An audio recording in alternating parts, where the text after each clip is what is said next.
Hey guys, my name is Rob Noire, and today I have a video for you all about controllers for the N64.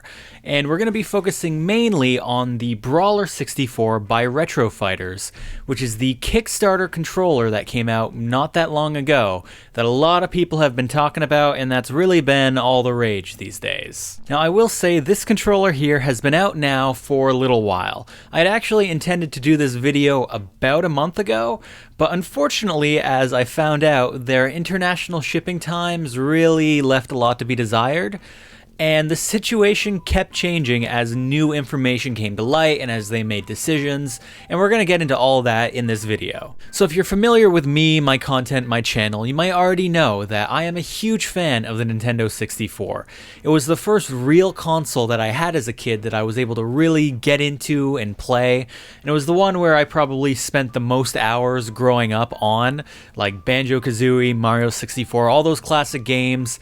Absolutely love them, played the crap out of them as a kid, still play them as an adult, and honestly, it's just a really great console that I have a lot of love for. Now, one of the things that I don't necessarily have a lot of love for when it comes to the N64, and it seems to be one of the things that the majority of people in the retro gaming community really harp on and are a stickler for and like to make fun of, and that would be the controller for the N64, which is this tri-prong thing that you're seeing right here.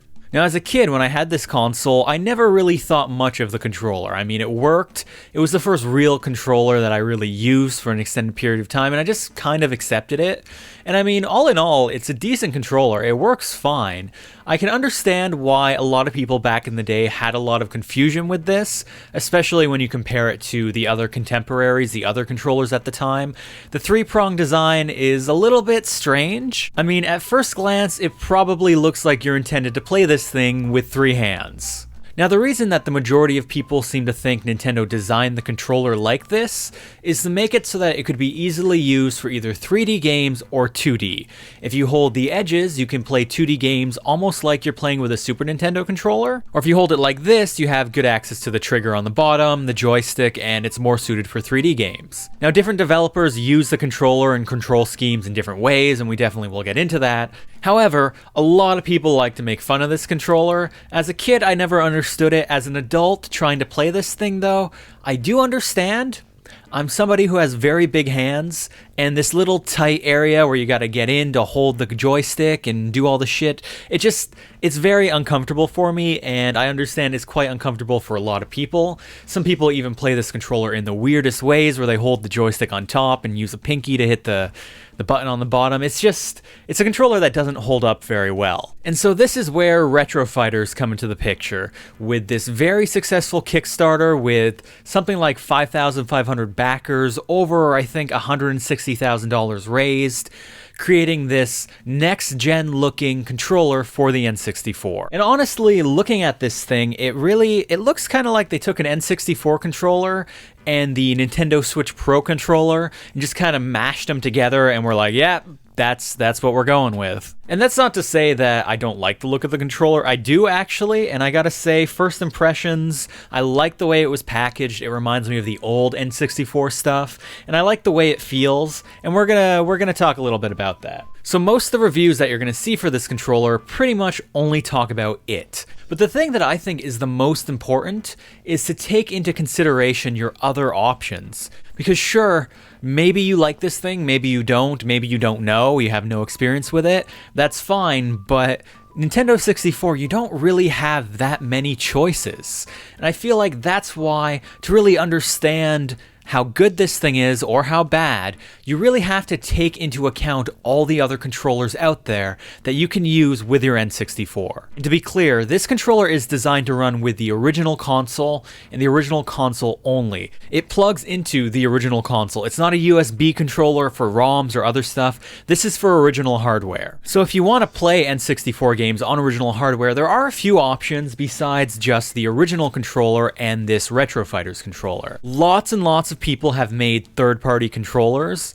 The majority of them look very similar to the original design. Like right here, this is a third-party controller. If you don't look closely, you might not even realize that it's not an original, but you can definitely feel it when you play using this controller. A few companies back in the day like Mad Catz would make the design a little different, give you a little bit more space to hold it, like this controller here, but it's still the same general look. The only other company that I'm aware of that really did their own thing in terms of design for the N64 controller would be Hori, with this coveted HoriPad mini controller, one of which I'm lucky enough to have right here. So to really understand how the Retrofighters controller stacks up against all the competition, you kind of have to understand where the competition is at. So what I've decided to do is create a baseline and test out all these different controllers on several different games, all of which use the controllers in different ways. So I've selected 10 different games, all of which are very different and which I think will really put every controller that I have at my disposal through its paces. And I have all the main controllers that you could really get for the N64. So I'm going to try out these 10 games with every controller and rank them on the different aspects and how well they work, including, of course, the Retrofighters. And then we're going to see exactly how well it stacks up against the competition. And so what the Retrofighters controller is up against, first of all, is an original N64 controller, and this controller has been used. If you're out and about at a garage sale or at a store and you find a used original N64 controller, it's pretty much going to be like this, which is to say most of the buttons work fine, but the joystick is loose. It has what's called a loose stick in the industry. Next up, I have an original N64 controller that has been modded with a GameCube joystick. Now this is a very common mod in the N64 community.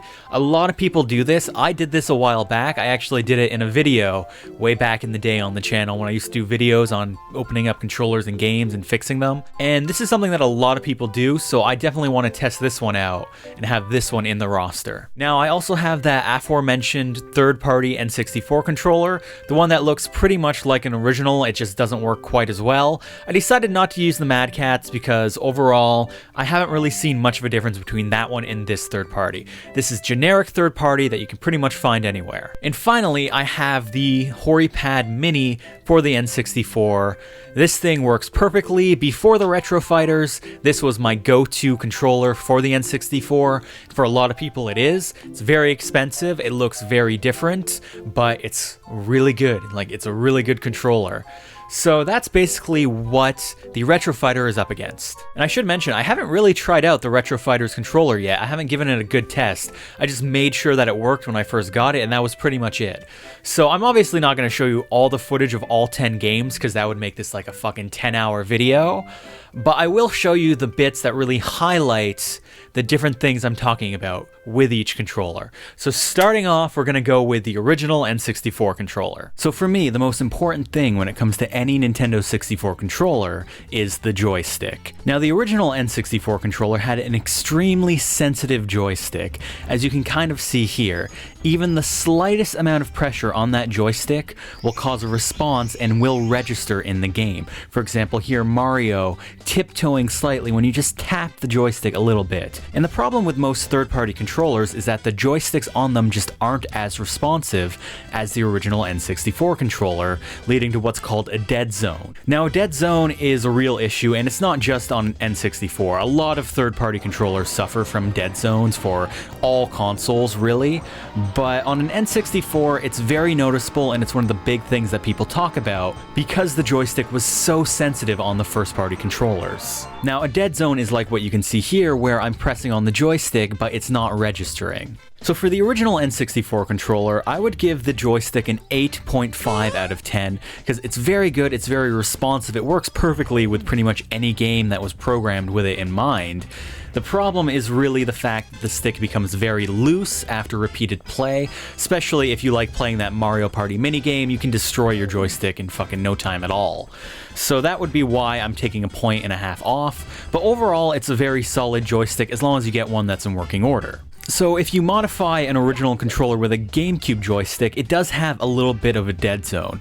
The joystick itself is a lot sturdier, and I feel like it grips better, like I like the texture, but because it has that dead zone and it's so noticeable, especially if you play a lot of N64, I can only give it a 7 out of 10 for this. And obviously something you might have realized is that there's no difference between these two controllers other than the joystick, so from here on out, on everything else, they're pretty much going to have the exact same scores. Now, a generic third-party controller is also going to have a dead zone, and I find typically it's worse than if you modify an original for a GameCube stick. Now obviously this will depend on what brand of third party you're using, but generally speaking they're all not great. It's something I noticed as a kid, something I noticed when I was playing and recording this, so I'm just gonna give them a 5 out of 10 because it works, but you gotta apply a lot of extra force and it doesn't register like the little minute movements, and that's a real issue in very complex games like Mario 64. Now the Hori Gamepad Mini here works extremely well, and it actually has almost no dead zone. It's the closest thing I have found to an original N64 controller. As you can see here, I'm barely putting any pressure and it's registering. Like, it works extremely well, and like I said, I like this texture. So honestly, for a joystick, the Hori, it gets a 9 out of 10. I like it more than the original. So bringing in the Brawler 64, I tested this thing out very thoroughly, and I would put it almost on par with the Hori controller. Like, it almost has no dead zone. They advertise the fact that it has absolutely none, but that is a lie. There is a slight dead zone compared to the original. You can even see in these diagrams here, it's a slightly different feel than the original, and there is a slight difference, but it's very minor, enough that you're honestly not going to notice when you play it.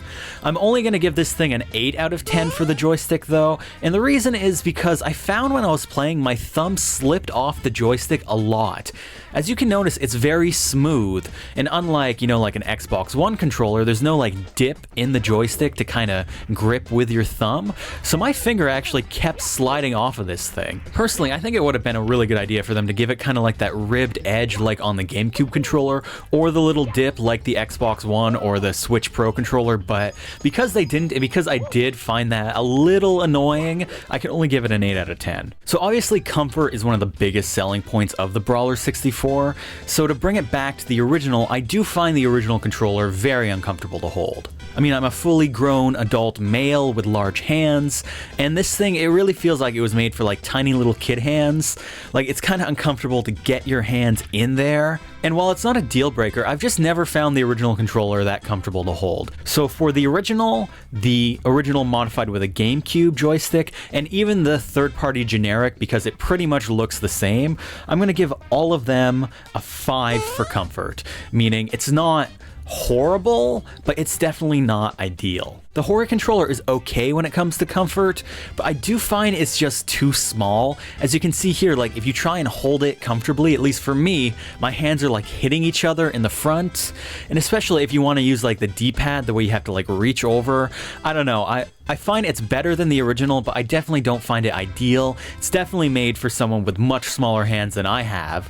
Overall, I would give it a 6.5. Now, the Brawler 64, when it comes to comfort, is easily the best out of all of them. Right off the top, I'm going to give it a 9.5. It feels really good in your hands. It has a nice weight. It has a very nice, like, ergonomic shape that just conforms to your hands. I'm not giving it a 10 because I feel like the button placement and the joystick is slightly off from where I personally would want it to be, but it's barely there. Like, it's barely a difference.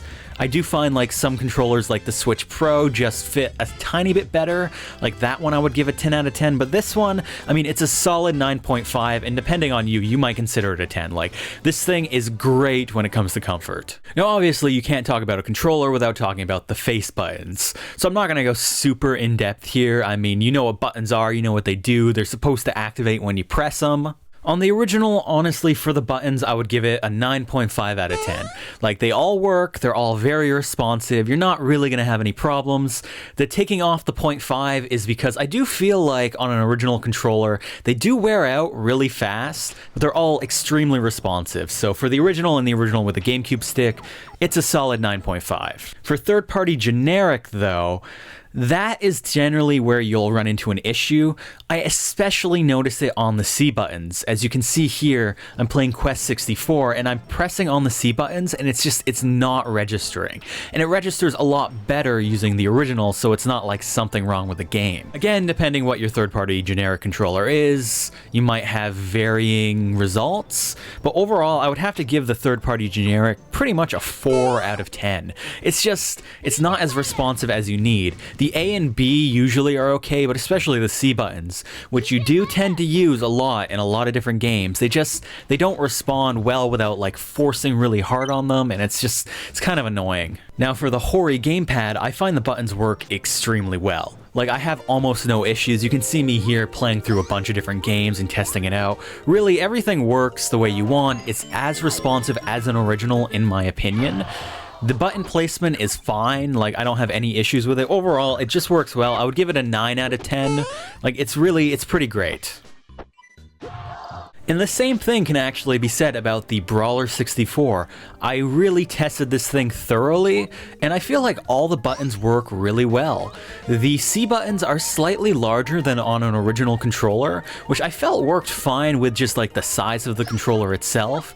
Everything was as responsive as I needed it to be. I really had no real issues whatsoever, and that's why I would give it a 9 out of 10. Like, it works well. Now, the triggers are where it gets kind of weird on N64 controllers, and that's because the Z button is on the bottom below the joystick on an original controller. Now, on the original, obviously the triggers, they work fine, and even though I do find the controller a little uncomfortable to hold, I don't really feel like that messes with the bumpers or the Z trigger, so I'm still gonna give it a 9 out of 10.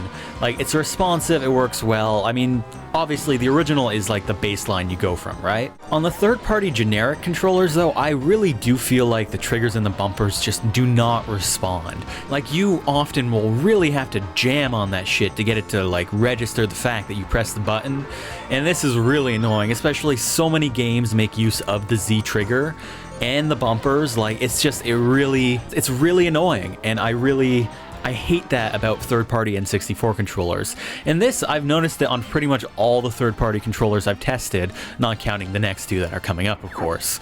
So for the triggers, I would give it a 6 out of 10. I don't feel like it's as unresponsive as the buttons, but it's definitely harder to do shit like barrel rolls and Star Fox and all that using a generic third-party controller. So on the HoriPad Mini, they put the Z trigger underneath the bumpers like on a normal controller, and both of these triggers can act as the Z trigger on an original controller. So really just press whichever one works for you, obviously. And I find the triggers are super responsive, like extremely good.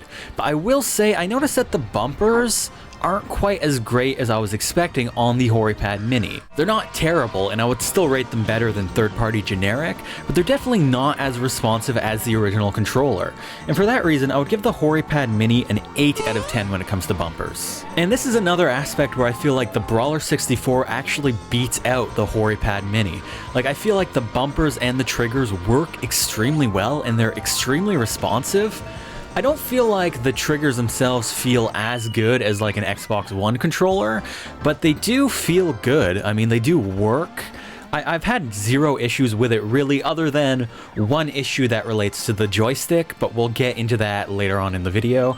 So overall, for the triggers on their own and the bumpers, I would have to give it a 9 out of 10. Like, it works very well. I feel like it's very responsive. It's everything you would want out of a controller. And now we get to the D-pad. So on an N64 controller, you pretty much only ever use the D-pad when you don't use the joystick. It's when you're holding the controller without holding the middle prong there, and the D-pad for that is placed pretty well. I do find like it's a little bit small, and I do find that the D-pad on an original controller does wear out pretty easily. Not a lot of games use it, so you might not notice it, but if you play a lot of like Kirby 64, you're gonna notice that the D-pad does wear down. I would give the D-pad on an original controller an 8.5 out of 10, just because I feel like it could have been a little bit better. Like, I honestly prefer the responsiveness of the D-pad on like the NES or the SNES to the N64. It's not bad, it still works well, but I feel like they could have done a little bit of a better job with it. So on third-party controllers, I do find that the D-pads have one hell of a lack of responsiveness.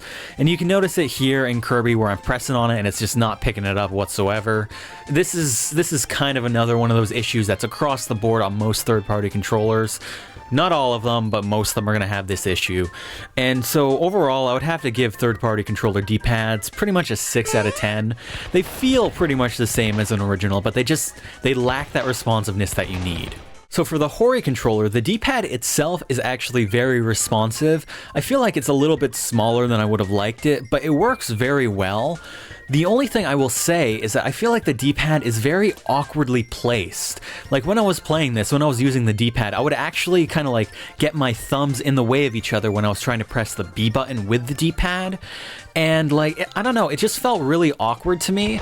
I haven't really used the Hori much to play the 2D side-scrollers that use the D-pad, to be honest. But it really, I don't know, it just doesn't work very well when you have, like, your fingers hitting each other, you know what I mean?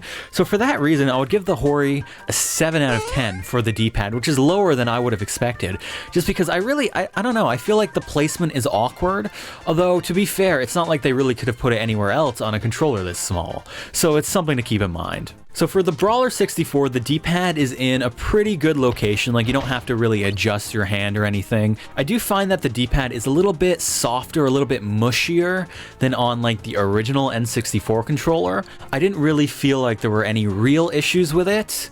I don't know if I'd say it's better than the original. I don't really know if I'd say it's worse. Because there's a slight lack of responsiveness, I would have to give it an 8 out of 10, slightly lower than the original. But it is, I really don't have a problem with it. I feel like it works pretty well. And now finally we get to compatibility, which is one of the big things, specifically compatibility with N64 accessories. Now the original controllers get a 10 out of 10 on this. I don't even need to talk about it. They work with everything. Now there's pretty much 3 main accessories that you're going to be plugging into your N64 controller. The first one is the memory card, which will work with pretty much every controller. So I really don't need to talk about it much. It just works. If it doesn't, then return that controller because you've really found like the absolute shittiest thing. The Rumble Pack 2 I tried with all my controllers. I gotta say it worked with every single one of them. And it was like the same strength, the same responsiveness, the same everything with every controller to the best that I could tell. So really, I mean, it just works. Pikachu. Pikachu. Pikachu. Come on! Now where you're going to start to have issues is when you get into the nifty little thing known as the transfer pack. Now this was designed primarily for Pokemon Stadium. It allows you to pop in one of the original Game Boy games, Pokemon Red, Blue, or Yellow, and then you can actually use the Pokemon from that game in the game Pokemon Stadium, or you can play on like this little Game Boy emulator in the game itself. It's pretty cool. It definitely blew my mind as a kid. So on third-party generic controllers, the transfer pack usually will not work. It will either not register at all, like here, or you'll get this screen here telling you there's something wrong with it. Now on that Mad Catz controller that I was talking about, the transfer pack would actually work most of the time, but the Tomy one, the just generic, looks like an original here, and several others I've tried, it does not. So this might be a little bit hit or miss. Because of that, I'd have to give generic third party an 8.5 out of 10. And I'm giving it the 8.5 because some of them will work with the transfer pack, but it really is a crapshoot and a gamble. Now, if it does, that's why 8.5 works well. If it doesn't, it would be more like a 5 or a 6 out of 10. So just keep that in mind. You can't guarantee it. If you're buying a third-party generic, read on the back. It will say, usually, if it does work with it. Now, the HoriPad Mini does work with the transfer pack. As you can see here, it works perfectly, 0 issues. So for that reason, I'm going to give it a 10 out of 10, because it works with all N64 accessories with no problem. Now, the Brawler 64 unfortunately does not work with the transfer pack, and this was something that they mentioned to all of us Kickstarter backers when they realized this was an issue. And it was probably one of the biggest downers about this controller, and it would be the thing that I consider to be the biggest issue when it comes to this controller. If you try and use it, it gives you this screen here, which is the same thing you'll see with a third-party generic when it detects it but can't use it. And so that is to say that they're not the only ones that have this problem where they can't get the transfer pack to work correctly. But it is really a bummer if you want a controller to work for all your games. Well, Pokemon Stadium 2, or any other game where you want to use this function, you're not going to be able to use the Brawler 64, and it kind of sucks. And it's also something that, as best I can tell, is not going to be fixed in the future. There is one other big issue with the Brawler 64 that I'll talk about later, where it is fixed for future releases, but this is not going to be fixed. So unfortunately, I can only give it a 5 out of 10 when it comes to compatibility. Works with the Rumble Pack, works with a memory card, does not work with the transfer pack whatsoever. Now the final thing to talk about here is price. What is this going to set you back financially for any of these controllers? So an original N64 controller that has been used is honestly only going to cost you about $15. That's usually what I see them going for when they're in okay shape. Now one that is brand new or like new is probably going to run you around $40 to $60 instead. Now obviously an original controller is great, so if you want to go that way, definitely do. And they are a little bit hard to find, to be honest. Now to mod a controller with a GameCube joystick, I've seen these sell for honestly pretty much any price. I've seen them for 20, I've seen them for 40 bucks. Really, it depends. If you want to buy a controller yourself, buy the joystick and mod it yourself, which is very easy and takes like maybe 5 minutes. Overall, you're probably going to pay around $25. That would be my estimate. So still, it's not that expensive. Now, a generic third-party controller is even cheaper than most of these other options. I typically see these going for around 20 bucks. Of course, it depends on the brand and everything, but usually it's about 20 bucks to buy one. Now, the HoriPad Mini, that's when it starts to get like legitimately expensive. To get one of these, you usually have to import it, and it's gonna run you somewhere around 100 bucks. Now, most people do tend to think that it's worth it because it's such a great controller, but it's definitely not on the cheap side. So where does the Brawler 64 fit into all this? Well, if you were a Kickstarter backer, you got it for cheaper, obviously, but it's supposed to retail for about $30. So it's a little bit more expensive than generic third party, a little bit more expensive than most of them, less expensive than a brand new original, and way, way less expensive than a Hori. So if we're going to talk quality versus price, like what you're getting for your money, for the Retrofighters controller though, for what you're getting, it is a great controller for that price. Like, it's not that much more expensive than the generic third party, but it is a million times better than it. So honestly, this controller is pretty fucking great. Like, I like it more than the HoriPad Mini. And that's not just because I feel like it's more reasonably priced. I honestly just feel like it's kind of a better controller. Like, when I'm playing games, whenever I'm playing with the HoriPad Mini, I always know I'm playing a game, you know what I mean? Like, I always feel the controller. I'm always like moving my hands around, trying to get more comfortable, trying to get to where I need to go. Like, that's one of the problems I have with the HoriPad Mini, and even with the original N64 controller. But this, much like most modern controllers, it just fits your hands good, and you forget you're playing a game. Well, sort of. I mean, it definitely helps with the immersion, which is a very big factor when it comes to playing like old nostalgic games. And I really do feel like this is just a solid controller. If you're going to be playing N64, I would recommend this over the HoriPad Mini, unless you plan on playing a lot of Pokemon Stadium or some of the other handful of games that use the transfer pack. Then, I mean, it won't be for you because it doesn't work with that. But other than that, it really is pretty great.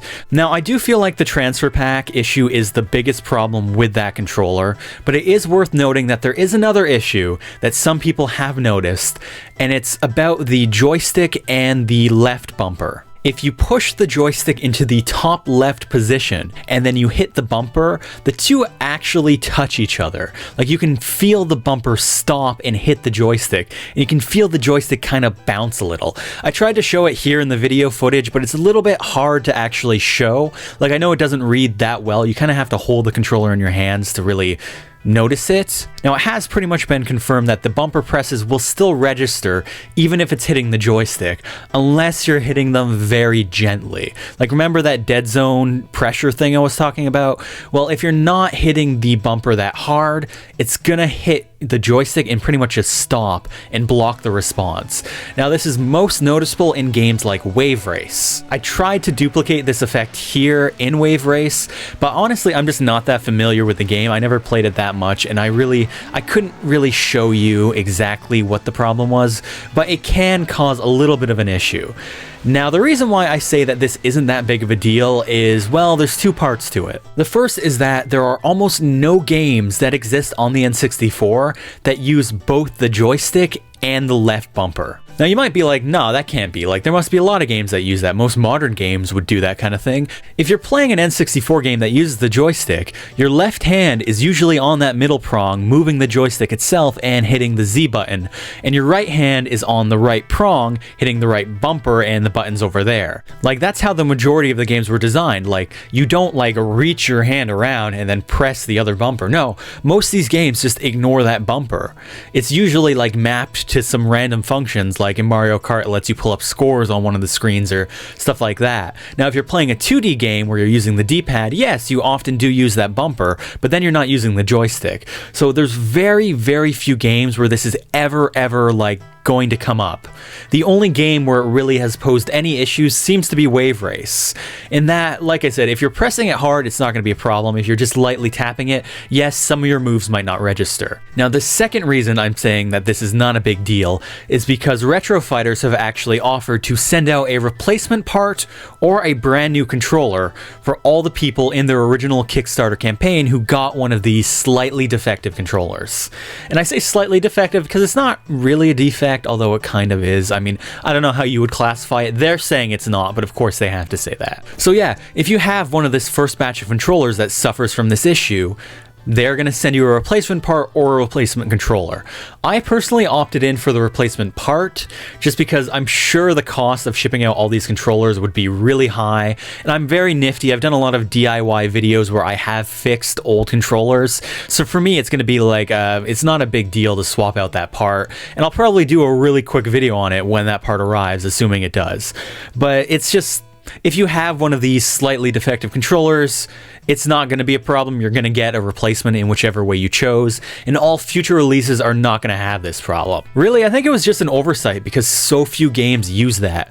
I mean, I would have hoped that they would thoroughly test out their controllers, but I can see how this might have slipped by because almost no games use that control scheme. So, I mean, it sucks, but it's kind of a non-issue at this point. So to sum it all up, I really do like the Brawler 64. I mean, it is a very, very good, solid controller with a few minor issues that, honestly, if you play N64, I would recommend getting this. It's really just a good controller. And something else to note is that I have spent more than 10 hours testing out this controller at this point.